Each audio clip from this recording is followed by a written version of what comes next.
Mets maintenant ta main sur ton cœur. J'ai envie de te parler de la part de Dieu. Mets la main sur ton cœur. Et laisse-moi prier pour toi. Il faut que tu comprennes la parole, que Dieu ouvre ton esprit. Que la parole se dépose dans ton homme intérieur. Que la parole provoque, et j'en suis convaincu ce matin, la repentance, sans laquelle il n'y a aucune croissance. La repentance vis-à-vis de certaines habitudes. La repentance vis-à-vis de certains systèmes de pensée. La repentance vis-à-vis souvent de certaines initiatives qui ne sont pas prises. Oui, que cette parole apporte l'illumination intérieure qui va te permettre de comprendre quelle était l'instruction que Dieu te demandait d'entendre. Et surtout l'action que tu devrais poser pour passer à un autre palier de ta vie. Je déclare que tu ne feras pas de surplace. Père, au nom de Jésus, que ton nom soit glorifié.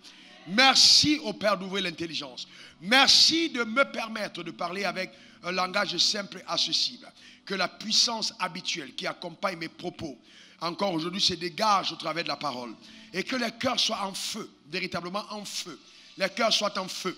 Et que chacun d'entre nous ait le courage de se remettre en cause. Et l'audace de poser l'action conséquente qui est indispensable pour passer à un autre palier, Seigneur, de succès dans la vie. Béni sois-tu.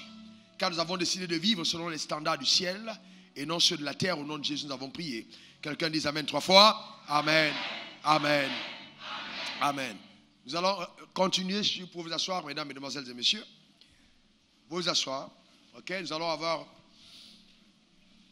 la suite de notre enseignement sur les codes du succès. Les codes du succès. Genèse 1, verset 28. Il y est écrit: Dieu les bénit et Dieu leur dit: soyez féconds, multipliez, remplissez la terre et l'assujettissez. Et dominez sur les poissons de la mer, sur les oiseaux du ciel et sur tout animal qui se meut sur la terre. Nous voyons donc ici, au commencement, que quand Dieu a créé l'homme, il a créé la femme, il les a bénis. Qu'est-ce que c'est béni? Il a relâché sur eux des paroles, ayant la capacité de créer une influence véritable, positive dans leur vie, de déclencher un cycle de faveur, et surtout, infuser en eux la capacité d'atteindre l'objectif requis par le ciel. Je reprends, infuser en eux la capacité d'atteindre les objectifs, d'accord, assignés par le ciel. Donc, afin que l'homme, en français facile, soit rendu capable, par ses bénédictions, de faire ce à quoi Dieu l'appelle. C'est ça, bénir. Bénir n'est pas simplement des paroles qui te donnent de posséder des avoirs, mais c'est davantage des paroles qui te rendent capable de faire ce à quoi Dieu t'appelle. Et donc, les avoirs arrivent donc dans ta vie parce que tu as été béni pour t'aider à accomplir la mission qui t'est assignée. C'était afin qu'il le domine. C'est très important, très important. Aujourd'hui, quand nous cherchons la bénédiction, nous la cherchons pour posséder des choses. Dis, j'accomplirai ma destinée.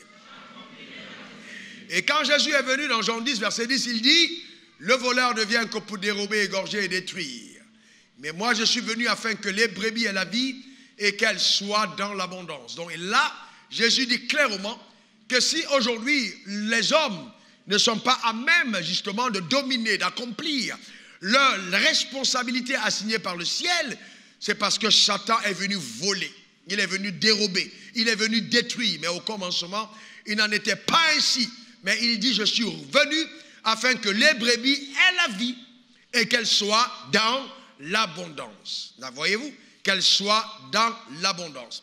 Et dans Matthieu 5, verset 16, il dit, il montre la raison pour laquelle cette abondance nous est accordée par le ciel. Il dit que votre lumière luise ainsi devant les hommes, afin qu'ils voient vos bonnes œuvres et qu'ils glorifient votre Père qui est dans les cieux. En d'autres termes, Dieu tire une gloire particulière par la qualité de vie que nous menons sur terre. D'accord? Parce que notre vie est une référence pour le ciel. Donc Dieu utilise notre vie comme étant le témoignage véridique, palpable, visible de l'existence de Dieu dans les cieux. C'est très important. tu es dans un témoignage de Dieu. Et tu devras l'être aux yeux des hommes. Et l'apôtre Paul continuera dans la même dynamique dans Romains 5, verset 17. Il dit, si par l'offense d'un homme, la mort a régné par lui seul, ok, à plus forte raison, ceux qui reçoivent l'abondance de la grâce et du don de la justice régneront-ils dans la vie par Jésus-Christ, lui seul. Donc Dieu n'a jamais voulu que nous recevons Jésus pour aller au ciel uniquement, non. On le reçoit dans notre vie pour régner dans la vie. Donc le salut n'est pas un échappatoire à la vie difficile qu'il y a sur terre. Non, ce n'est pas pour ça qu'on est sauvé. Non, mais plutôt le salut est la porte d'accès au couloir qui te permet de triompher de toutes les difficultés terrestres et de vivre le ciel sur la terre des hommes. D'accord? Donc les difficultés vont toujours être là, mais par le salut, tu as accès à la capacité d'en haut qui te permet de triompher de toute forme d'adversité. Je déclare sur ta vie que cela est ta portion. Vous voyez donc que la grâce de Dieu que nous recevons et le don de la justice nous conduisent au règne. Donc si j'ai reçu la grâce, si j'ai reçu le don de la justice, le but c'est que je règne. Dis je règne. Que quelqu'un dise encore je règne. Donc vous ne pouvez pas parler de règne dans l'échec. Une personne qui règne est une personne qui réussit dans ses voies. On ne règne pas dans l'échec. Donc, il n'y a dans le plan de Dieu aucune portion d'échec, aucune portion. L'échec n'existe pas dans le plan de Dieu pour ta vie. Dieu t'a conçu pour réussir. Si quelqu'un te dit le contraire, il est manipulé par Satan. Ou il est consciemment un de ses relais. Dieu est un Dieu de réussite. C'est pour ça qu'il a pu entrer dans le repos. Quand il a vu tout ce qu'il avait fait et que cela était très bon, il s'est reposé. Voyez-vous, c'est un Dieu de réussite. Alors, je vous ramène à votre intelligence certaines citations données lors du message passé pour permettre que nous puissions aller justement dans le même esprit pour ceux qui étaient absents ou qui ont oublié. Parce que je sais que beaucoup d'entre vous n'avez pas la coutume de revenir sur vos notes avant de venir au culte. Mais je prie, bientôt vous allez y arriver. Merci pour ce quelques rares amens. Le désir du cœur de Dieu, c'est de voir l'homme réussir dans toutes ses voies. Donc Dieu veut que tu réussisses dans toutes tes voies. C'est juste des rappels. Le succès n'est jamais une chose qui arrive par hasard. Ceux qui croient au hasard deviennent les propres artisans de leur échec. Ceux qui croient au hasard deviennent les propres artisans de leur échec. Donc le succès n'est jamais par hasard. Vous ne pouvez pas avoir une réussite et vous dites c'est un hasard. Il n'y a pas de hasard. Pas du tout, ça n'existe pas. Troisième, si tu es né de nouveau, tu es capable d'exploits remarquables car la nouvelle création est dotée de pouvoirs divins. Si tu es né de nouveau, tu es capable d'exploits remarquables car la nouvelle création est dotée de pouvoirs divins.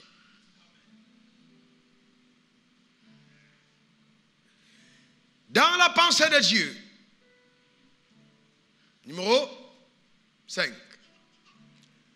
Tout ce qui est né de Dieu triomphe du monde. Dans la pensée de Dieu, tout ce qui est né de Dieu triomphe du monde. C'est-à-dire toi-même et le rêve que tu as. Si c'est né de Dieu, ça triomphe du monde. Il n'y a aucune adversité dans le monde qui peut arrêter ce que Dieu engendre. Ça, c'est grave. C'est fort. C'est trop grave. Amen. Et puis ce silence, il est un peu coupable. Il faut dire Amen. Amen. La Bible dit tout ce qui est né de Dieu triomphe du monde. Donc même si tu as une vision que Dieu t'a donnée, qui est au-dessus de toute capacité humaine, la Bible dit ça triomphera du monde. Donc il n'y a rien dans le monde qui pourra l'arrêter. Même si c'était le président Trump qui décide d'arrêter, il ne pourra pas. Parce que tout ce qui est né de Dieu triomphe du monde. En d'autres termes, cela jouit de la collaboration et l'assistance divine pour pouvoir orchestrer l'accomplissement de la réussite. C'est pour ça qu'il y a des personnes qui meurent parce qu'ils s'attaquent à toi. Mais est-ce que tu le crois vraiment? Tu susciteras l'admiration de tes semblables. Ça faisait partie de ce qu'on a vu. Tu susciteras l'admiration de tes semblables. Ton histoire se changera en film passionnant. Si simplement tu te décides aujourd'hui. Amen. Et enfin, l'Église est l'endroit où nous confessons, chantons au sujet du succès, mais nous refusons d'emprunter les voies qu'elle emprunte. Voilà. On chante, on danse, je suis la tête et non la queue, je suis en haut, Dieu m'a béni, je suis élevé, je suis distingué. Mais maintenant quand le succès arrive et dit allons-y, nous refusons d'emprunter ces voies. Nous ne voulons pas emprunter les voies du succès. Nous avons dit que le succès a des codes. Code numéro 1, qu'est-ce qu'on a dit? Il est important de découvrir son identité. Très important. D'accord? De prendre conscience de son identité. La conscience de l'identité. Et de deux, ce matin, nous parlons, deuxième palier, deuxième code, vivre une vie de foi. Vivre une vie de foi. Une fois que tu as pris conscience de ton identité, de qui tu es en Dieu. Voyez-vous, il est donc demandé par Dieu que ta vie bascule sur les chemins de la foi. Pourquoi? Parce que sans la foi, il est impossible de réaliser quoi que ce soit sur terre qui attire l'attention du ciel et qui soit appelé succès. Donc si tu fais quoi que ce soit sur terre qui n'est pas lié à la foi, ça n'attirera pas l'attention de Dieu et ce ne sera pas appelé une réussite par Dieu. En d'autres termes, je peux même réussir et être acclamé par les hommes et échouer aux yeux de Dieu. On va là maintenant dans le sens de la maturité de notre rapport avec Dieu. D'accord? C'est important de le comprendre. Et la foi est l'ingrédient spirituel qui te garantira la réussite dans toutes tes voies. L'ingrédient spirituel qui te garantira la réussite dans toutes tes voies. Quelle que soit la qualité d'une sauce, quand il n'y a pas de sel, elle n'est pas bonne. Et quelle que soit la qualité d'une vie, quand il n'y a pas la foi, alors il n'y a pas le succès. C'est elle qui va bonifier ton existence et apporter la saveur que ta vie devrait avoir. D'accord? C'est très important de le comprendre. Et donc, vivre par la foi est un choix que fera le croyant. La foi est un choix. La vie de foi est une vie de choix. C'est-à-dire, c'est par la foi, nous choisissons de vivre par la foi. C'est un choix qu'on fait. Donc, tu dois te décider à mener une vie de foi. C'est une décision qu'on prend. La Bible dit d'Abraham, c'est par la foi qu'Abraham, Hébreux 11, verset 8, qu'on affiche le texte. Abraham, lors de sa vocation, regardez bien, lors de sa vocation, pas lors de son travail, mais lors de sa vocation, obéit et partit pour un lieu qu'il devait recevoir en héritage et qu'il partit sans savoir où il allait. Il obéit et il partit. Et donc, tous les hommes que vous verrez qui ont attiré l'attention de Dieu, les personnes qui ont mené une vie remarquable, des personnes qui ont mené une vie distinguée, des personnes qui ont mené une vie bénie, une vie spéciale, qui aux yeux de Dieu étaient des succès, dans la Bible, ont tous vécu une vie de foi. Commençant par Abel. C'est par la foi qu'Abel offrit à Dieu un sacrifice plus excellent que celui de Caïn. C'est par la foi que Noé, divinement averti, construisit l'arche. C'est par la foi qu'Abraham, obéit et partit. C'est par la foi que Sarah fut rendue capable d'avoir un enfant. C'est par la foi que Moïse, devenu grand, refusa d'être appelé fils de la fille de Pharaon. C'est par la foi que Raoul Wafo, voyez-vous, donc c'est par la foi par la foi. Il est important de te dire à toi-même que Dieu devra ajouter ton nom dans le chapitre des héros ou des héroïnes de la foi. Ton amen m'embête. C'est une décision que tu dois prendre maintenant si elle n'a pas encore été prise. Pourquoi? Parce que la foi est le seul antidote contre l'échec. Ce qui te garantit une vie de succès, voyez, qu'on ne peut pas compromettre, c'est la foi en Dieu, la foi dans ton cœur. C'est très important. D'accord? C'est très, très important. C'est le seul antidote contre l'échec. Maintenant, allons-y un peu plus profondément. Le drame, c'est que, vous voyez, là on va du côté de la maturité de la foi maintenant, c'est que nous avons souvent très mal compris ce que c'est que la foi à l'église. Très, très mal. Et à cause de l'enseignement de la foi, beaucoup de personnes se sont installées dans un laxisme, une paresse, une vie de médiocrité incroyable, dans un rêve, vous voyez, qui n'a rien à voir avec les réalités de ce que c'est que la foi. Eh bien, il est important qu'on comprenne ce que c'est que la foi. Alors, allons-y à la vie d'Abraham et regardons quelque chose. Puisque Abraham est le père de la foi. Jacques 2, verset 20 à 21. Jacques 2, verset 20 à 21. Vous y êtes?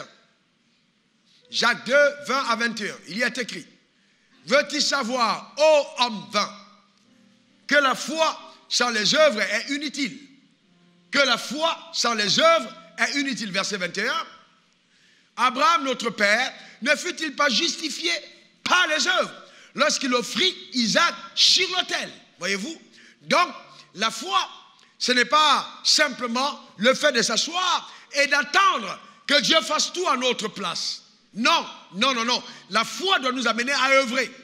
Aussi longtemps que ta foi ne t'amène pas à poser des actions conséquentes sous le ciel, tu n'es pas en train d'avoir la foi, tu es dans la présomption.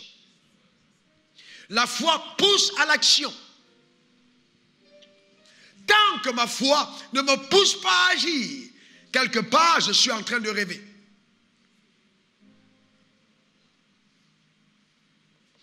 Et c'est pour ça, vous voyez, les gens, ils chantent: oh, je suis la tête, non la queue, je suis en haut et non en bas, Dieu m'a béni, Dieu m'a élevé. Et puis, bon, quand ils sortent de l'église, ils ne font rien par rapport à leur déclaration. Ils transforment ainsi leur déclaration, justement, en paroles stériles, ne pouvant rien accomplir dans la vie parce qu'elles ne sont pas accompagnées d'action. Il est donc important d'agir. C'est par la foi que Abraham obéit et partit. Donc, quelque part, suivez-moi attentivement, la foi commence quand j'entends Dieu. Romains 10, verset 17, la foi vient de ce qu'on entend. La foi vient de ce qu'on entend. La foi vient de ce qu'on entend. La foi vient de ce qu'on entend. Romains 10, 17. Et ce qu'on entend vient de la parole de Christ.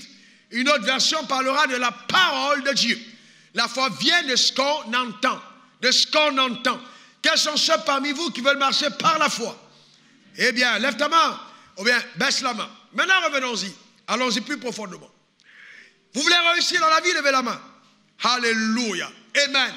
Alors, écoutez-moi très bien. Si nous voulons réussir, il est important de redéfinir ce que c'est que le succès. Dramatiquement, je me suis rendu compte qu'aujourd'hui, dans l'Église, nous définissons le succès avec les mêmes vocabulaires que le monde. C'est pas vrai. C'est pas vrai du tout. Le succès n'est pas avoir des maisons, d'accord? On verra même que je peux devenir ministre. Je peux même devenir chef d'État, mais j'ai échoué aux yeux de Dieu. Ah, pasteur? Ah bon? Oui. Pourquoi? Parce que, en fait, les actions que le ciel valorise, respecte et honore, ce sont celles que tu poses après avoir entendu Dieu te demander de le faire. Donc, aussi longtemps que Dieu ne te l'a pas demandé, le ciel ne valorise pas ça. La foi vient de ce qu'on entend. Est-ce que je peux voir ceux qui ont la Bible ce matin? Levez-la, s'il vous plaît. Amen. Montrez-moi la parole de Dieu que vous avez. Levez-la vers le ciel. Alléluia. Levez-la vers le ciel. Amen. Levez la parole de Dieu vers le ciel. Amen. Quels sont ceux qui croient que c'est une âme redoutable qui la maintiennent levée? Alléluia. Amen. Amen. Amen. Est-ce que vous savez qu'on peut tuer quelqu'un avec la Bible? On peut la frapper sur la tête et puis quelqu'un meurt. Donc quand on dit âme redoutable, il faut bien qu'on comprenne de quoi il s'agit. Ce n'est pas le livre que tu as entre tes mains qui est redoutable. C'est la parole qu'elle contient qui est redoutable. Est-ce que quelqu'un comprend de quoi je parle? Ce n'est pas le livre, mais c'est la parole qu'elle contient. Maintenant, je vais plus loin. Écoutez-moi attentivement. C'est par la foi qu'Abraham obéit et partit. Vous lisez la Bible. Il est écrit où dans la Bible? Obéit et part. Il est écrit quelque part? Très bien. La foi vient de ce qu'on entend vient de la parole de Dieu. Ou à la parole de Christ, selon les versions. Abraham avait-il la Bible? Abraham lisait-il la Bible? Abel avait-il la Bible? Moïse lisait-il la Bible? Est-ce qu'ils ont été cités comme étant des hommes de foi? Mais alors, si la foi vient de ce qu'on entend, et ce qu'on entend vient de la parole de Dieu. Mais attendez, est-ce qu'eux, ils ont lu la parole de Dieu? Ça veut dire, ils n'ont pas lu la parole, mais ils ont eu la parole. Ça veut dire que je peux ne pas lire la parole, mais avoir la parole. Parce que cette parole en question, c'est le mandat que Dieu m'adresse. C'est la mission que Dieu me donne. C'est la responsabilité qu'il m'assigne. Parce que quand il m'appelle, il me montre ce à quoi il m'a appelé. Et ce qu'il me demande de faire peut ne pas être écrit dans la Bible, mais c'est rattaché à mon identité. Et donc c'est pourquoi chacun d'entre vous doit avoir assez de courage pour faire sur terre même ce que d'autres personnes n'ont pas fait avant toi. Parce que Dieu t'a parlé. Il dit à Abraham, quitte ton pays, ta patrie, la maison de ton père. Abraham s'en va. Mais il s'en va avec l'autre. Si au moins Dieu aurait pu mettre aussi, c'est pas la foi que l'autre accompagnait Abraham. Parce qu'ils sont quand même sortis ensemble. Ils ont fait les mêmes efforts. Ils sont allés vers le même chemin. Sauf qu'à un, Dieu a parlé, à l'autre, Dieu n'a pas parlé. C'est comme ça que vous voyez deux pasteurs sont dans le ministère. Il y a un que Dieu a appelé, il y a un qui s'est appelé. Vous voyez deux banquiers, il y a un que Dieu a appelé, il y a un autre qui s'est appelé. Deux footballeurs, un qui s'est appelé, l'autre que Dieu a appelé. Le problème, c'est de savoir, suis-je dans la lignée d'Abraham ou dans la lignée de l'autre?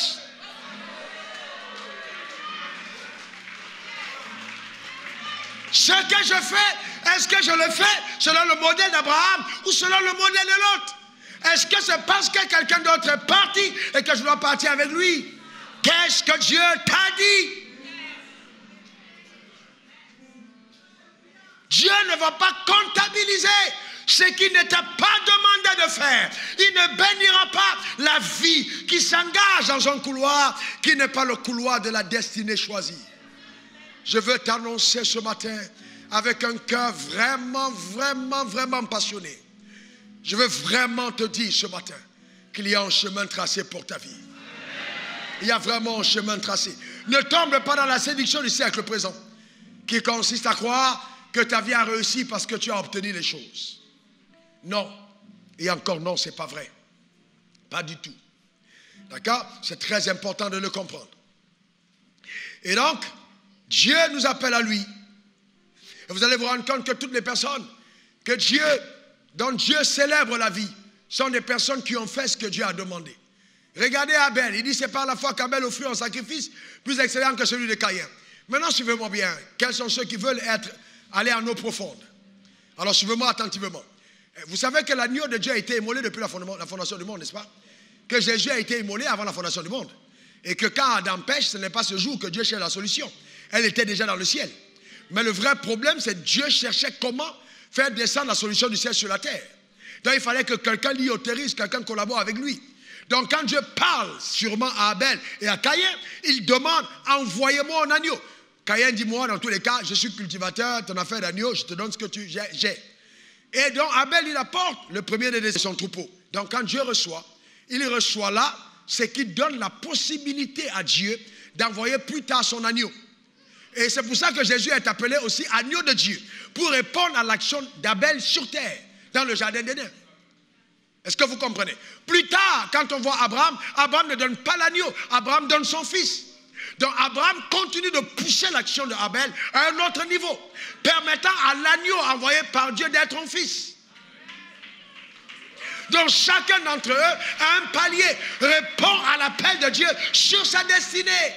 Le problème que je veux te poser, la question, c'est est-ce que ta vie résout un plan divin sur terre?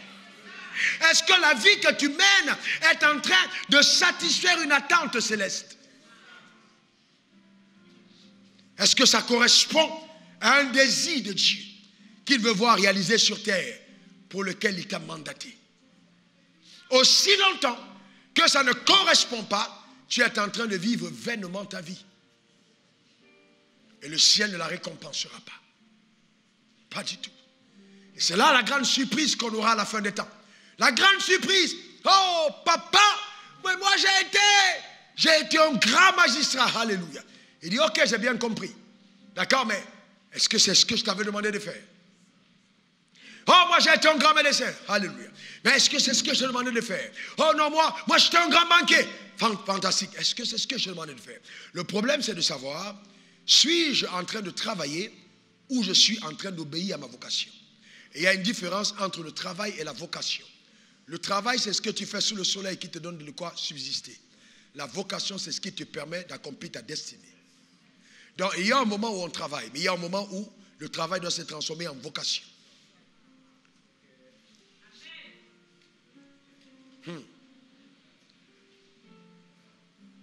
Je sais que vous êtes en train de réfléchir. Le vrai problème, c'est qu'il faut comprendre que le troisième code, c'est que dans le royaume des cieux, le succès arrive après que je prenne mes responsabilités. Donc, troisième point, prendre ses responsabilités. Ses responsabilités. Être responsable. Les personnes irresponsables ne réussissent jamais.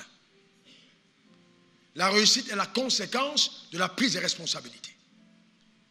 Et c'est pourquoi, quand on a l'identité nous confère nos responsabilités. Et une fois qu'on connaît ses responsabilités, on doit les prendre en main. Je dois prendre mes responsabilités en main. Je dois faire ce que je dois faire. Je dois faire ce que je dois faire. C'est important. Prendre ses responsabilités. Regardez le cas de Moïse. Hébreux 11, versets 24 à 27. Hébreux 11, 24 à 27. Le cas de Moïse. La Bible dit, c'est par la foi que Moïse, devenu grand, refusa d'être appelé fils de la fille de Pharaon. Aimant mieux être maltraité avec le peuple de Dieu que d'avoir pour un temps la jouissance éphémère du péché. D'accord? On continue. Regardant le propre de Christ comme une richesse plus grande que les trésors de l'Égypte, car il avait les yeux fixés sur la rémunération. C'est par la foi qu'il quitta l'Égypte sans être effrayé de la colère du roi, car il se montra ferme comme voyant celui qui est invisible. Donc vous comprenez clairement que justement la foi c'est la prise de responsabilité. Dans le cas de Moïse, c'est une histoire fantastique, une histoire qui m'a toujours beaucoup béni. Moïse naît quand il y a un décret. Le décret est pris par Pharaon. Pharaon, c'est l'équivalent de Donald Trump de nos jours. Voilà. Même si Donald Trump, il est chrétien. Mais Pharaon, lui, il était païen. Il était le président de la plus grande puissance du monde. Dans ce cas, je compare les deux. Et donc, lui, il décide donc de tuer tous les enfants, d'accord, des enfants des Hébreux. Alors, ce qui se passe, c'est que maintenant, ayant pris cette décision, Moïse va naître. La mère de Moïse va refuser de jeter cet enfant dans les eaux. Donc, elle va prendre la responsabilité de le déposer dans les eaux. Quand la fille de Pharaon va arriver dans les eaux et qu'elle va voir l'enfant, elle va voir Moïse, elle va aimer Moïse. Et Moïse va le recueillir dans les eaux pour maintenant être élevé dans la maison de Pharaon. Il va grandir dans cette maison. Donc, il est un des prétendants au trône. Moïse est donc un prince, on appelle un vrai prince. Un prince dans la lignée. Donc si Pharaon s'en va, Moïse est un probable successeur au trône. Donc, il est vraiment un prince. Sauf que la famille de Moïse va s'arranger à faire parvenir l'information à Moïse disant, écoute, ne te contente pas d'être un prince, mais n'oublie pas que tu portes dans ton sang le sang juif. Tu es un Hébreu. Il dit, quoi? On dit, oui, tu n'es pas un Égyptien, tu es un Hébreu. Donc maintenant, le fait qu'il découvre son identité, étant déjà grand, il va prendre des responsabilités. Il a un choix. Soit je reste successeur en disant dans tous les cas, j'ai été adopté, j'ai la nationalité, j'ai un passeport diplomatique, j'ai tout ce qu'il me faut, les affaires des Hébreux, en tout cas je ne suis pas là avec vous. J'ai même déjà changé ma manière de parler, je parle comme les Égyptiens, je ne suis plus juste un simple juif comme vous, hébreu comme vous. Moi je suis, mais non. Mais quand il va se rendre compte que sa nationalité, enfin son identité était falsifiée, et qu'il va découvrir sa vraie identité, reliée au trône, il va prendre ses responsabilités. Alors maintenant, il va voir partout quand les Égyptiens ont des problèmes, il va vouloir intervenir. Donc, mais qu'est-ce qui se passe? C'est la prise de responsabilité. Et il dit non, je ne me tairai pas. Je ne peux pas être hébreu et voir les Hébreux avoir des problèmes et ne pas réagir. Je ne peux pas être enfant de Dieu et voir l'évangile traverser tant de problèmes et rester assis à mon bureau. Je ne peux pas, à ce niveau de responsabilité, ne pas faire quelque chose pour que l'évangile avance. Donc c'était un appel à l'intérieur de lui. Et plus tard, il va donc tuer un Égyptien pendant qu'il était en train justement de presser en hébreu. Et la nouvelle va se répandre plutôt. Et il va fuir pour sa vie. Dans cette fuite, Moïse s'en va au désert. En arrivant au désert, il va maintenant aller à l'école de Dieu. Parce que 40 ans chez Pharaon, ils vont passer 40 ans dans le désert. Dieu va commencer à lui inculquer maintenant, lui, sa manière de voir les choses. Et c'est pour ça que la Bible dit, Moïse, devenu grand, refusa d'être appelé fils de la fille de Pharaon. Et m'a mieux être maltraité avec le peuple de Dieu. Donc il dit, je vais aller avec le peuple maltraité. Ça ne veut pas dire que quand on est enfant de Dieu, on souffre. Non. Parce que les gens prennent ça pour dire les enfants de Dieu souffrent. Dans ce contexte-là, on parle des Hébreux qui étaient en captivité. Je ne sais pas si vous comprenez. Le peuple juif qui était fabricant de briques. Donc on dit maltraité avec le peuple de Dieu. Que d'avoir pour un temps la jouissance éphémère du péché. Le péché en question n'était pas le sexe, n'était pas le vol, n'était pas le mensonge, mais c'était régner son identité. C'était régner son appel. Donc ça veut dire que par exemple, tu vas à l'école comme docteur, dans sa famille, elle est là et puis bon, elle termine ses études, après les 7 ans, elle fait encore 3 ans, elle fait des spécialisations et puis elle devient professeure. Comme elle est en train de le devenir. Et puis, le jour où on le donne, le Dieu dit, ah, docteur, merci mon professeur. Amen. Maintenant, je veux faire de toi ma servante. Je veux faire de toi ma servante. Et le jour-là, la mère est là. La famille, ouh, elle est devenue professeure, notre fille. Et puis sa mère a toujours dit, n'oublie pas ma fille. Ton premier mari, c'est ton travail, hein, c'est ton travail. Donc, et puis maintenant, tout le monde la regarde et tout le monde est content. Donc au village, on dit oui, on a une dame ici qui est importante. Ou alors même, et elle peut être nommée ministre. Donc tout le monde est content. Dieu dit, je t'appelle. Je t'appelle. Va et puis crée une église à Mans. Oh, une église à Mans.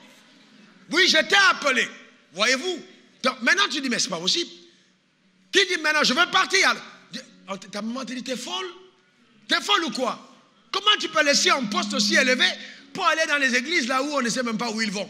Mais le problème, c'est ce qu'on appelle être maltraité avec le peuple de Dieu. Pourquoi? Parce que souvent, quand tu réponds à l'appel de Dieu, les gens nous maltraitent par les dires qu'ils font, les raconter, les railleries. Mais sauf que Dieu va toujours prouver que le choix que tu as fait était le meilleur des choix. Quand Moïse va revenir devant Pharaon, Pharaon ne reconnaîtra pas Moïse. Moïse va arriver avec un autre regard, avec une autre éducation, avec une autre puissance. Devant Pharaon, il dit, laisse partir mon peuple. Pharaon dit, mais toi, j'étais élevé ici. Est-ce que... Il dit, les gars, je te dis, l'heure a changé. Laisse partir ce peuple. Dieu dit non. Il dit, ok. Il jette le bâton. Le bâton devient un serpent. Ces gars prennent sur le bâton, ils jettent. Il dit, si vous m'amenez à ce niveau, j'ai des magiciens. Moïse dit, allons-y. Dès qu'il jette le bâton, le serpent de Moïse s'en va et récupère le bâton de Pharaon et l'avale. Première chose, il avale en lui le pouvoir adversaire. Pour dire à l'adversaire, si tu continues, tu seras totalement ridiculisé, totalement anéanti. Pharaon, imaginez Pharaon quand il regarde Moïse. Il dit, tiens, le gars là a changé. C'est plus la même personne. Vous voyez, quelque chose s'est passé. Moïse regarde. Il lève les mains, il frappe les autres. Paf! Pharaon regarde, mais c'est pas possible. Vous savez, quand Dieu te choisit, les gens qui t'ont connu, quand tu as pris des responsabilités pour partir, eux-mêmes ils disent non, ce n'est pas la même personne. Ce n'est pas possible. Ils ne te reconnaissent pas à cause de la main de Dieu sur ta vie. Je déclare que Dieu t'amènera à vivre cette expérience. Au nom suprême de Jésus. Donne-moi le meilleur des amens. Donne-moi le meilleur des amens. Tu ne peux pas répondre à l'appel de Dieu et mourir dans le ridicule. Impossible. Je sais de quoi je parle. Impossible. Dieu ne peut pas te sauver pour te ridiculiser. Pas possible. Il ne peut pas t'appeler pour t'exposer. Pas possible. Mais les railleries du monde doivent intervenir avant la gloire de Dieu. Ils vont se moquer. Ils vont raconter. Ils vont parler. Ils vont médire. Mais je veux simplement te dire, avance. Je veux te dire, avance. Je veux te dire, avance. Et ne tiens pas compte de ça. Vous savez, vous ne pouvez pas, suivez-moi attentivement, arriver à un certain niveau de gloire si vous n'avez pas appris à ne pas tenir compte de certaines choses. Le problème, c'est que vous parlez trop. Non, il y a des moments où tu restes calme. On dit, tu ne dis rien, tu ne dis rien. Les maris qui parlent trop, non. Ta femme dit, mais chérie, tu ne parles plus. Et à un moment où tu restes silencieux. Tu n'as plus besoin de parler. Tu laisses Dieu agir. Si tu as parlé une fois, deux fois, trois fois, tu t'étais. Tu n'as plus besoin de parler, tu restes calme. Tu laisses Dieu intervenir. La beauté de notre alliance avec Dieu, c'est quand justement au milieu de toute forme d'accusation et du silence de tes lèvres, le ciel s'ouvre et répond à ta place. Et là, tu te rends compte que non, Dieu est simplement waouh. Il est juste Dieu. Voyez-vous, il faut apprendre, frère, face à toute forme de pression, à garder le calme. Celui qui t'a appelé saura te justifier. Mais ne te contente pas simplement d'être là à l'église. Je lève mes mains, j'abandonne mon sort entre les mains. Oh Seigneur, tombe magie. Si Moïse avait fait ça, on l'aurait tué. Ah ouais, il n'a pas abandonné entre les mains de Dieu, il a fui. Il est parti. Est-ce que vous comprenez? Seigneur, si tu veux qu'on m'arrête, on m'arrête. Si tu veux qu'on me laisse, on me laisse. Tu sais très bien qu'on va t'arrêter. Il faut fuir. Jésus lui-même a fui. Est-ce que vous comprenez? Ce n'est pas pour dire non, Seigneur, si c'est ta volonté, on ne m'arrête pas. Non, on a l'intelligence humaine. À un certain moment, à cause de ce que tu as, il y a des choses que tu dois fuir. Il y a des combats que tu ne dois pas mener. Tes frères sont là, ils t'accusent. Ne perds pas ton énergie à discuter avec un frère en Christ. Un frère en Christ qui te gère des problèmes est un frère en crise. Ce n'est pas la peine de palabrer avec lui. Les gens vont dire, mais tu te prends pour qui toi là? Tu te prends pour qui? Mais c'est normal. Il y a des gens dans la vie qui sont appelés à faire du surplace. On va prêcher 100 ans, ils ne vont jamais croire. Ils sont à l'église, mais ils ne vont jamais se convertir vraiment. C'est des personnes qui ont scellé leur vie au stade 0. Mais toi, tu dis non, je ne peux pas rester à ce stade. Je vais aller plus loin. C'est eux qui vont t'attaquer. C'est eux qui vont te combattre. Mais toi, tu dois apprendre à ne pas livrer la bataille avec eux. Frère, écoute-moi bien. Si lui, il veut un vélo et quand tu veux un jet, pourquoi vous bagarrez? Vous avez discuté de quoi? Vous ne parlez pas le même langage. Il parle du vélo, tu parles du jet. Vous ne parlez pas des mêmes choses. Tu discutes avec lui, pourquoi? Toi, tu parles de construire des usines pour employer les gens. Lui, il est en train de vouloir faire une boutique au quartier. Vous ne parlez pas le même langage. Il peut discuter avec les Mauritaniens de ton quartier, mais pas avec l'industriel. Vous ne parlez pas le même langage. Et ces personnes vont discuter, mais est-ce que c'est vraiment Dieu? Est-ce que c'est... Non, parce que lui, il a pensé que le Dieu l'a ressemblé au canari de son village, mais toi, tu as rencontré le vrai Dieu. Voilà la différence. Vous n'avez pas la même chose à vous dire. Il faut donc tenir ferme à l'intérieur de toi-même, te disant, ce Dieu qui m'a appelé, je prendrai mes responsabilités. C'est ce que Moïse a fait. Il n'a pas laissé sa vie entre les mains. Oh Seigneur, fais de moi ce que tu veux. Et vous voyez, le gars, il dort jusqu'à 10h, 11h. Fais de moi ce que tu veux. La nuit, il ne fait rien du tout. Fais de moi ce que tu veux. Après 10 ans, après, il dit, le soir, il va à l'église depuis, je ne vois rien. Et ce sont ceux qui sont spécialistes. Quand ils voient un frère qui vient se mettre à genoux et qui est zélé. Oh, calme-toi. On est ici depuis avant toi. Hein. On est ici. Il faut te calmer. D'ailleurs, tu connais la sœur là, je la connais. Oh, attends, laisse tomber. Est-ce que tu sais qu'avant, c'était une ancienne prostituée?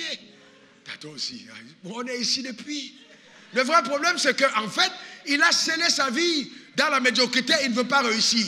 Mais il est toujours là, il n'est pas parti. Hein. On est ici depuis. Est-ce que quelqu'un comprend de quoi je parle? Mais en fait, il y a des gens qui sont là, pas parce qu'ils sont avec toi dans l'alliance, mais parce qu'il faut des spectateurs de ton miracle.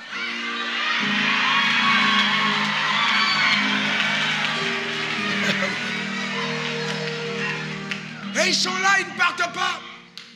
Quand la gloire éclatera, ce sont les premiers qui vont dire, attends, toi aussi. Elles sont avec son patron. Parce qu'ils auront toujours une excuse. Ouais, face à ce que Dieu va faire. Mais l'apôtre Paul dit, par la grâce de Dieu, 1 Corinthiens 15, 10, je suis ce que je suis. Oh mon Dieu. Par la grâce de Dieu, je suis ce que je suis. La grâce de Dieu est capable de faire de toi quelqu'un d'important. La grâce de Dieu est capable de t'amener au succès remarquable. La gloire de Dieu est capable de faire de toi, cette grâce-là, ce que tu dois être. La grâce de Dieu. Et il dit, et sa grâce envers moi n'a pas été vaine. Ça veut dire qu'il y a des gens qui reçoivent la grâce de Dieu vainement. Il y a beaucoup de croyants qui reçoivent la grâce de Dieu vainement. Beaucoup, beaucoup même. Loin de là, j'ai travaillé plus que tous, voyez-vous. Donc quand la grâce de Dieu, elle a été fait travailler. Elle te fait travailler. D'accord? Elle te fait travailler. Donc c'est important. Dans tous les domaines, la grâce te fait travailler.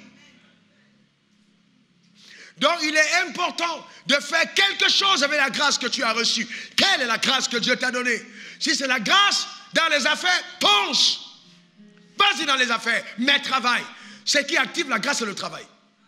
La grâce ne peut pas être activée sans le travail. Il faut travailler. Passe le temps à travailler. On a aujourd'hui une cohorte d'appelés qui passent le temps à se balader. Comment pouvez-vous servir Dieu sans travailler? Vous avez déjà vu Dieu appeler quelqu'un qui est oisif? Même Jésus était charpentier.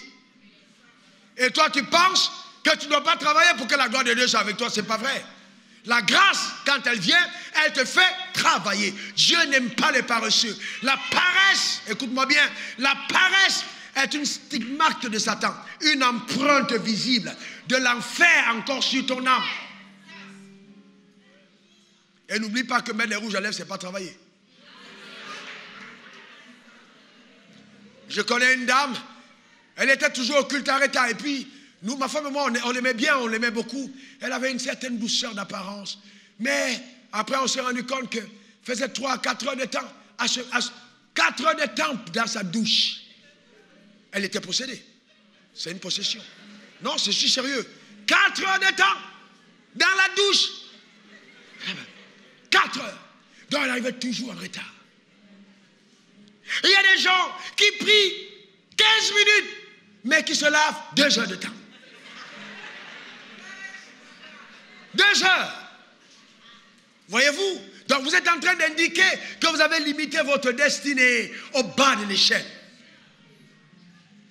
Vous comprenez ce que je suis en train de dire? Il est important d'apprendre à travailler. Travailler. Ton identité doit te faire travailler. Vous avez... Non, c'est normal. Tu es un homme. Tu dois travailler comme un homme. Le travail. Quand, vous savez, quelqu'un dit grâce de Dieu. Quelqu'un dit la grâce de Dieu. Regardez même quand on est allé chercher David. David, il était quoi? Il était berger. Quand le prophète arrive dans la maison, il dit, faut faire venir tes fils. On n'appelle pas David. Et on dit, allez les chercher. Il y a quelqu'un qui manque. On va le récupérer. Quand il vient, qu'est-ce qui se passe? On va loindre. Après, son père lui dit quoi? Rentre en brousse. Et il repart en brousse. On est d'accord? Mais il s'en va travailler. Dieu ne stoppe pas ça. Dieu le laisse travailler. Mais au moment du combat, le travail qu'il faisait va aiguiser sa force. Le travail qu'il faisait va aiguiser sa force. Vous ne pouvez pas être appelé par Dieu et puis là, vous êtes toujours paresseux. Tu fais 1 an, tu n'as même pas eu la capacité de lire un livre de la Bible. Tu écoutes un message, après 10 minutes, tu coupes. Tu vas sur WhatsApp, tu vas sur Facebook. Tu vas où avec ta vie? Tu es en train de Facebooker ta destinée. C'est-à-dire de la limiter au bas de l'échelle. Une destinée qui ne peut pas impacter qui que ce soit. Pourquoi? Parce que tu n'es pas résolu à travailler. Il faut travailler. Oh Dieu bénis-moi, oh Dieu bénis-moi, alléluia. Et c'est pour ça qu'aujourd'hui, en Afrique, les gens aiment les églises où on dit, hey, receive, reçois. Ils tombent. Il y avait une soeur à l'église. J'ai remarqué, elle était au groupe, elle tombait tout le temps à la chorale. J'ai appelé ma femme en secret, je lui ai dit, ne mettez plus cette soeur à la chorale. Elle me dit, non, c'est une bonne soeur. J'ai dit, elle tombe trop. J'ai dit, elle tombe trop. Et elle a pris la défense.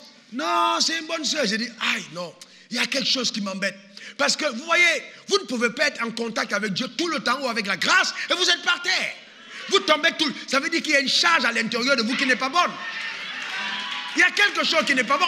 Vous imaginez qu'un père rencontre son fils et puis dès qu'il le salue tout le temps, boum, boum, boum, par terre. Dieu te rencontre, vous tombez toujours? Non.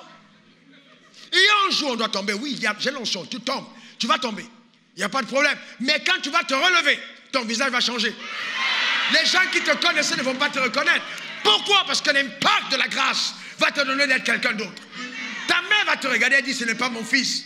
Ta femme te regarde et dit, ce n'est pas mon mari. Pasteur, vous avez donné quoi à mon mari? Il a changé. La grâce te fait changer en bien. Elle change ton histoire. Vous comprenez? C'est pas seulement là pour dire, alléluia, je reçois. Je reçois, dit ça longtemps. Certains d'entre vous, ça fait 10 ans que vous êtes ici. Tu as dit, je reçois. J'entends quelqu'un qui dit, mais Abraham a attendu 25 ans. Et c'est toujours comme ça qu'on trouve des excuses. Abraham a attendu 25 ans, mais entre-temps, il était déjà parti. Toi, tu es assis sur place. Abraham a attendu 25 ans. Au moins, Abraham a montré au moins qu'il se cherchait. Il est allé au moins même vers sa servante, parce qu'il cherchait son enfant. Toi, tu es assis, tu ne t'es jamais cherché dans quoi que ce soit. Tu n'as jamais rien fait. Est-ce que quelqu'un comprend de quoi je parle? Et c'est toi qui es là qui dis non, il a échoué. Il a fait telle affaire, ça n'a pas marché. Au moins, il a essayé. Au moins, il a essayé. Est-ce que vous comprenez? Pourquoi? Parce que tu ne vois jamais la beauté d'Isaac tant que tu n'as pas eu un Ismaël. Et l'Ismaël doit naître d'abord. Il est normal que les gens qui marchent avec Dieu échouent au départ. Mais l'échec n'est pas l'échec. Oh non, non. Quelqu'un n'a pas compris de quoi je parle. L'échec n'est pas l'échec. Non, ce n'est pas l'échec. Tu échoues d'abord. Mais c'est normal. C'est Ismaël qui naît. Tu échoues d'abord. C'est normal. C'est Adam. Parce que Adam doit préparer la venue de Jésus. Et Ismaël doit préparer la venue d'Isaac. Ismaël te permet d'amener la perfection à Isaac. Isaac était le fils choisi. Donc, toutes les erreurs dans la manière de téter et de nourrir devaient être commises sur Ismaël. Parce que c'était le novice.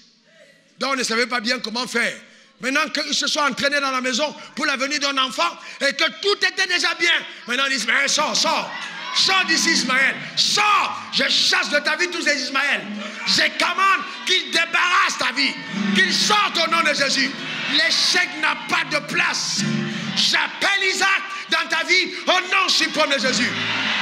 Donne-moi le meilleur des amens. Donne-moi le meilleur des amens.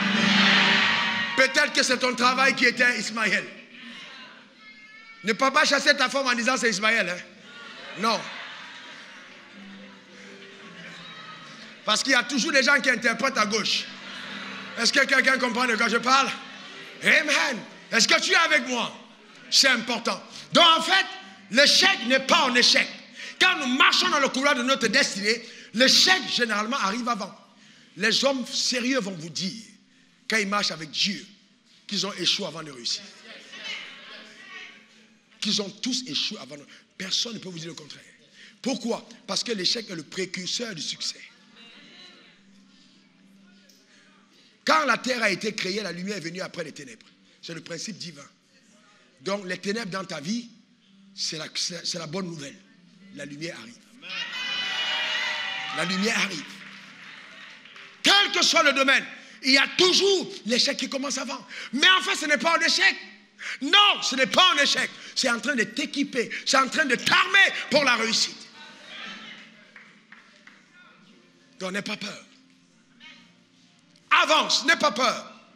Avance, n'aie pas peur. Celui qui t'a appelé est fidèle. Fais ce que tu dois faire. Lève ta main, dis je le ferai.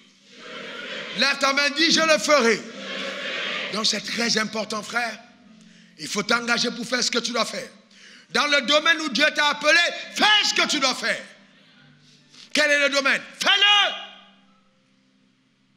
Oh non. Vous là qui allez faire la politique c'est du diable. Et vous savez, quand on a des personnes illettrées, c'est-à-dire spirituellement illettrées, parce qu'il y a beaucoup de pasteurs qui sont seulement illettrés, c'est-à-dire qu'ils ne connaissent pas Dieu. La politique, c'est pour les païens. Et puis tous les jours, ils citent Joseph. Ils citent Daniel. Je vous bénis la grâce de Daniel. Maintenant, les gens deviennent de Daniel, tu dis non. Daniel n'était pas pasteur. Joseph n'était pas pasteur. Le drame qu'on a dans l'église, c'est que tout le monde veut réussir dans les 4 murs. Je vais être diacre, je vais être ancien, je vais être assistant pasteur. Comment tu peux définir ta destinée dans ces 4 murs? C'est trop petit. C'est trop petit. C'est trop petit. Regarde là où la prise, là où tu mets ton chargeur, c'est un petit coin.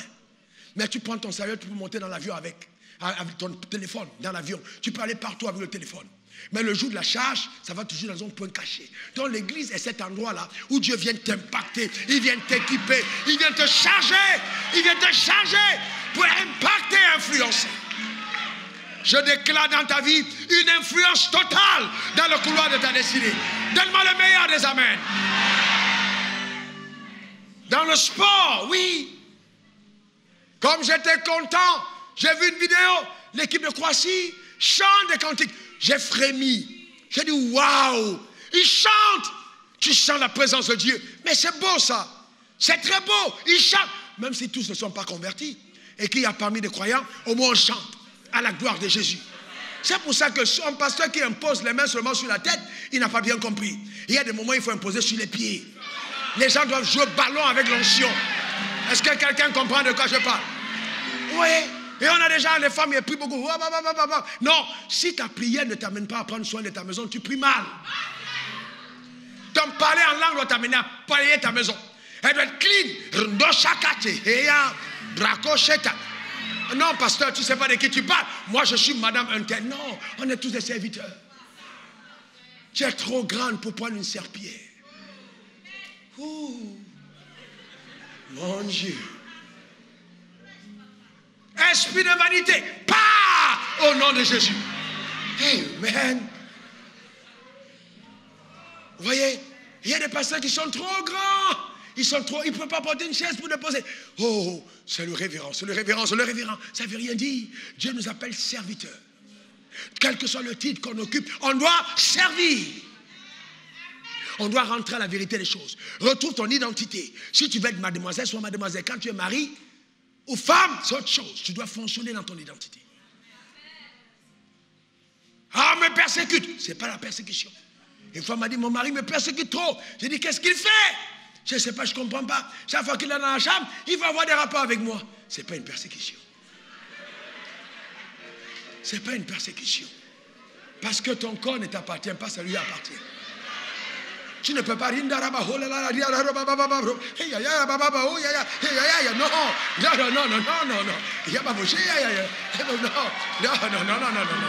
non, c'est pas ça. Est-ce que quelqu'un comprend de quoi je parle? Et vous voyez, c'est à l'église qu'on trouve ça. Et vous avez des pasteurs qui disent non, ton mari là, c'est parce qu'il est sorcier. Il n'est pas sorcier. C'est ta fille qui est sorcière. Vous comprenez ce que je suis en train de dire? Vous devez comprendre une chose. Jésus est tellement intelligent. Il dit celui qui est fidèle en peu de choses sera dans les grandes. Votre responsabilité commence dans les petites choses. Soyez responsable. Oh non, non, je ne pouvais pas laisser la ration aujourd'hui. Elle m'a trop énervé. Mon frère, tu es marié. Ce n'est pas une affaire, tu donnes la ration à ta femme parce que tu l'aimes. Tu dois. Aimer ou pas, si les sentiments ont voyagé, tu vas les rappeler. Tu vas redonner, tu dois occuper ton rôle. Est-ce que vous comprenez ce que je suis en train de dire? C'est important, la responsabilité. On a beaucoup de personnes qui rêvassent et très peu de personnes responsables. C'est pourquoi on n'est pas élevé. Il faut être responsable. La responsabilité. C'est important. Et c'est une décision de choix que je prends. Je dois être responsable. Moi, je me regarde dans le miroir. On a tous envie à un certain moment de péter un câble. Mais sauf qu'on n'est pas un câble, on est des enfants de Dieu. Ah ouais, on n'est pas un câble, on est des enfants de Dieu. Donc on ne va pas péter un câble. On va s'enjailler en Christ. Ah ouais. Eh ouais, ça ne pèse pas de câble. Ouais. Ça arrive à tout le monde d'être énervé. Mais au milieu de la colère, tu lèves tes mains vers le ciel et tu dis, Père, je te rends grâce de ce que tu me donnes la capacité de pardonner. Et tu te mets à genoux. C'est la maturité. C'est la maturité. Tu sais que tu peux dire un mot, mais est-ce que c'est utile? Où est-ce que ça t'amène? Pourquoi tu gagnes quoi? Tu te tais. Jésus n'a pas ouvert la bouche. Semblable à un agneau. Comme maintenant à la boucherie. Il n'a pas ouvert la bouche. Maltraité, insulté, il s'est tué. La responsabilité. Il ne faut pas trop parler, il faut agir. On a trop de personnes qui parlent. Oh, Dieu m'a montré. Oh, Dieu, voilà, je vais construire ça. Voilà, tu as trop parlé. Fais, on va voir maintenant. Tu parles trop. Agis maintenant, on va voir. Pourquoi tu parles tant? Ferme ta bouche. Les gens qui parlent beaucoup gaspillent leur énergie sans agir. Il faut être en colère contre ta propre vie. Pendant que ta femme va dormir. Chérie, tu ne dors pas? Non. Je ne fais pas dormir maintenant. Tu sors et tu dis, Dieu, je dois avoir une réponse. Je dois passer à un autre niveau. Je dois faire quelque chose. Si le rêve que tu as ne t'amène pas à rêver éveillé, c'est que tu ne rêves pas bien. Tu ne rêves pas bien. Tu dois être éveillé la nuit. Passer du temps dans sa présence. Travailler. Ce n'est pas une affaire, je ne me sens pas. On ne sent pas l'envie. C'est pas une... Non. Personne ne sent l'envie de travailler. Le travail, là, le corps n'aime pas. La chair n'aime pas le travail, mais tu dois travailler. Tu dois travailler. Même s'il faut mettre tes pieds dans les glaçons, travaille. J'avais sommeil. J'ai oublié. Ça, c'est les mots des paresseux. L'oubli est un indicateur de la négligence que tu attaches à tes responsabilités. Les gens qui oublient sont en train de dire qu'ils sont irresponsables. Fais tout ce qu'il faut pour ne pas oublier. Au besoin, colle-le sur le dessus de ton lit. Mets-le sur ta porte. Mets-le sur le dessus de tes toilettes. Là où tu sais que tu vas venir, mets ce que tu as à faire. Comme ça, tes yeux vont voir. C'est trop facile de dire j'ai oublié. Si Dieu avait oublié quand il était créé de mettre le deuxième œil, tu serais bonne. S'il oubliait de te donner le deuxième pied, tu serais infime. Mais il n'a pas oublié, il a mis tout parfaitement. Toi aussi, n'oublie pas. Parce que tu vas rendre infime ta destinée. Parce que tu oublies certaines choses. Est-ce que quelqu'un comprend de quoi je parle? Dis, je dois aller à un autre niveau. Dis-le! Dis-le encore! Frères et sœurs, il faut réagir comme ça. Moi, j'ai été dans les positions, mon propre père, devant Dieu. Mais c'est un homme extraordinaire. Mais il a fallu que ça arrive. On était en face. Il m'a regardé, il m'a dit, à partir d'aujourd'hui, tu n'es plus mon fils spirituel. Il m'a régné. On était deux dans le bureau. Son bureau était à l'étage. Et je descendais du bureau. Je descendais d'un étage. Après qu'il m'ait régné, j'ai trébuché. Je me suis assis. La terre tournait autour de moi. Je me suis assis. Les larmes ont commencé à couler de mes yeux. Et j'avais l'impression que tout était fini. J'entends le Saint-Esprit me dire, il t'a régné, Dieu ne t'a pas régné. Je me suis relevé de là. J'ai eu une révolte intérieure. J'ai dit, cet homme me rappellera. Cet homme se rendra compte qu'il a tort. Cet homme m'a mal jugé, mais il verra qui je suis. Pourquoi? J'étais convaincu que je n'avais pas encore produit de fruits. Et qu'on peut botter le noyau d'une mangue, mais on ne coupe pas un manguier qui a des gros fruits. Aïe! Yes! Je me suis énervé. J'ai dit, Raoul, tu dois passer à un autre niveau. J'avais tout ce qu'il faut pour dire, moi mon propre père m'a dit, allez à la délivrance. Je ne suis jamais allé à la délivrance. Je me suis délivré moi-même. J'ai dit, on va y aller. Est-ce que vous comprenez? 2 ans plus tard, il m'a appelé. Il m'a demandé pardon. Il m'a dit, je reconnais que je me suis trompé. Mais c'est un grand homme. On a parlé ensemble. Je n'ai pas gardé dans mon cœur l'animosité. C'est normal. Un noyau de manguier qui passe son temps à l'état de noyau, à un certain moment, on se demande s'il a un potentiel. Aussi longtemps que tu n'apportes pas à la société ce que la société attend de toi, la société te méprise. Mais n'accepte pas. N'accepte pas. Quand le ciel n'a pas dit non, ne dis pas non. Tant que Dieu t'a appelé, ne réunis pas ton histoire. Jamais. Ce qui est en toi doit sortir. La sémence qui est placée en toi, elle doit germer. Tu n'es pas venu sur la terre accompagner les autres. Tu peux te mettre à genoux. Le ciel est encore ouvert. Tu peux composer les 5 lettres magiques J-E-S-U-S et avoir accès au ciel. Jamais Dieu te dira, écoute, ici c'est Ange Gabriel. C'est qui? C'est Wafo. Toi aussi, tu déconnes trop. Dieu ne veut pas te parler. Laisse-moi le message. Non, tu appelles Dieu même dans la détresse. Il te répond. Comme mon père. C'est le symbole du père prodigue, du fils prodigue qui se tient là et qui attend à l'horizon la venue de son fils. Quel que soit ce que tu as commis comme erreur, ton histoire va être changée en célébration. Tu n'as pas compris de quoi je parle? On va célébrer ta vie. Le fils prodigue, ayant tout perdu, a organisé une fête dans la maison de son père. Tu ne peux pas imaginer ce que c'est quand ton cœur prend la décision de ne pas abandonner. Dis, je ferai ce que je dois faire. Dis-le encore. Dis-le encore. C'est ce que tu dois faire, oui. Fais-le. Fais-le. Fais ce que tu as à faire. Fais-le véritablement. Est-ce que vous comprenez? Frères et sœurs, je vais vous dire ceci. La vie n'a pas toujours été facile. Surtout pour ceux qui ont la main de Dieu sur eux. Si j'ai toutes les occasions, si je vous raconte, je peux vous faire pleurer tous maintenant en 15 minutes. Je vous raconte souvent des parties de ma vie. Vous allez pleurer. Mais j'ai fait le choix de les occulter. Je ne suis pas là pour les lamentations. Si Dieu ne m'a pas appelé pour t'amener à avoir pitié de moi, c'est pour que tu célèbres la grandeur de Dieu. Est-ce que quelqu'un comprend de quoi je parle? Pour que tu célèbres sa grandeur. Donc, écoute, on a tous des excuses. On a tous des excuses. On a tous. Mais on choisit d'être responsable. Tu ne recules pas. Non, pasteur, pour moi c'est différent. C'est mon père physique qui m'a régné, il m'a maudit. C'est pas grave. C'est pour ça que tu m'as rencontré. Vous savez, souvent Dieu compense. Et au lieu d'embrasser la compensation divine, vous êtes en train de vous retourner pour commencer à pleurer du passé. Il a changé les choses. Il t'a envoyé vers un père capable de maudire la malédiction sur ta vie. Pourquoi tu te plains? Un jour tu rentreras chez ton père avec sa voiture. Avec la clé d'une maison que tu lui as offerte. Il t'a régné, il ne t'a pas envoyé à l'école, mais tu lui achèteras une maison. Tu donneras une voiture. Et quand Dieu le rappellera, tu feras des funérailles dignes de celui qui a été ton géniteur. C'est ça la grandeur de l'âme. Voyez-vous, c'est ça la grandeur. Joseph n'a pas envoyé ses frères en prison.